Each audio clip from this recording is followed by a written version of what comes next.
परमेश्वर के धन्य नाम की महिमा हो। प्रभात मनन के सत्र 2667 में आप सभी का बड़े प्रेम के साथ स्वागत करता हूं। आइए आज मनन के लिए हम पढ़ते हैं यहूदा अध्याय 1 की 14 और 15। हनोक ने भी जो आदम से 7वीं पीढ़ी में था, इनके विषय में ये भविष्यवाणी की, देखो प्रभु अपने लाखों पवित्रों के साथ आया कि सबका न्याय करे और सब भक्तिहीनों को उनके अभक्ति के सब कामों के विषय में जो उन्होंने भक्तिहीन होकर किए हैं और उन सब कठोर बातों के विषय में जो भक्तिहीन पापियों ने उसके विरोध में कही है, दोषी ठहराए। हमारे कल के मनन में हम ये देखे थे कि हनोक अपने जमाने में कैसे यीशु मसीह की परछाई बनी थी। परमेश्वर को प्रसन्न करने हेतु हनोक ने जो जीवन अधर्मियों का उस जमाने में बिताया था, उस पवित्र जीवन ही यीशु मसीह के जीवन की परछाई थी। अब प्रारंभ में पढ़ी गई पद में लेखक यहूदा कह रहा है कि हनोक ये भविष्यवाणी की थी कि प्रभु लाखों पवित्रों के साथ न्याय करने के लिए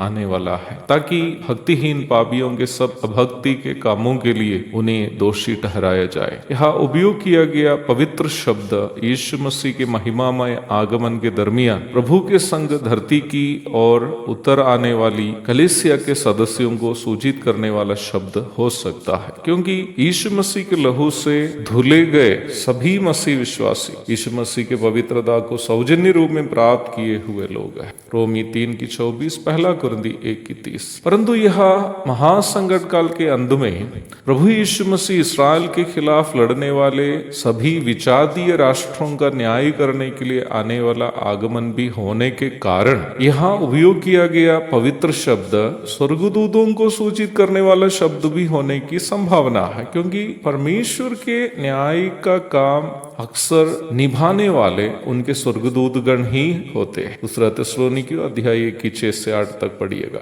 इसलिए यहूदा के द्वारा उपयोग किया गया पवित्र शब्द प्रभु के पवित्र स्वर्गदूतों को सूचित करता है करके यदि कोई दावा करे तो उनसे तर्क करने की जरूरत भी नहीं है, क्योंकि प्रभु के महिमामय आगमन के दरमियान उनके संग कलीसिया भी होगी और शक्तिशाली स्वर्गदूत भी होंगे। अब सवाल यह है कि हनोक ने प्रभु के इस आगमन के बारे में कब भविष्यवाणी की, जबकि मैंने कल भी ये बात आपको बताई थी कि बाइबल के कोई भी अन्य भाग में हनोक की इस भविष्यवाणी का जिक्र नहीं है, सिवाय शुरुआत में पढ़ी गई पद में। मेरा विचार यह है कि आक्षरिक रूप में हनोक ने इस प्रकार की एक भविष्यवाणी नहीं की थी, परंतु एक अधर्म से भरा जमाने में हनोक का पवित्र जीवन को जो यीशु मसीह की परछाई थी, न्याय करने हेतु यीशु मसीह का द्वितीय आगमन की भविष्यवाणी के रूप में यहूदा प्रस्तुत कर रहा है। पहला पत्रस अध्याय 2 की 11 एवं 12वीं पदों में हम इस प्रकार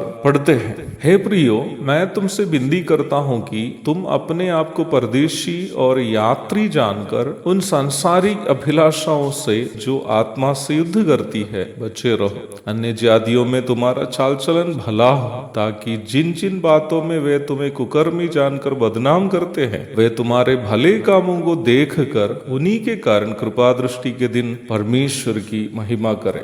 ऐसा एक जमाने में जब हर कोई परमेश्वर का भय किए बिना जीवन बिता रहा था, हनोक ने उनके सामने अपने जीवन से ये संदेश दिया कि पाप का न्याय करने के लिए यीशु मसीह आने वाला है। संसार के पापों से अलग होकर जब हम यहाँ जीवन बिताते हैं तो अक्सर हमें संसार के लोगों के मजाक का पात्र बनना पड़ता है, परंतु वचन ये स्पष्ट करता है कि दुनिया की बुराइयों से अलग होकर परमेश्वर के भय में हम बिताने वाला जीवन, भाव में जीवन बिताने वालों के लिए एक संदेश है कि ये दिन शीघ्र खत्म हो जाएगा और भविष्य का एक दिन प्रभु उनके पापों का न्याय करेंगे। अर्थात इस दुष्ट संसार में बुराइयों से अलग होकर मसीह के स्वभाव में हम बिताने वाले जीवन ही हमारी ओर से संसार को देने लायक सबसे अच्छा सुसमाचार संदेश है। एक और शुभ दिन की धन्य कामनाओं के साथ आज का मनन में यहाँ समाप्त करता हूँ। प्रभु आप सबको आशीष देगा।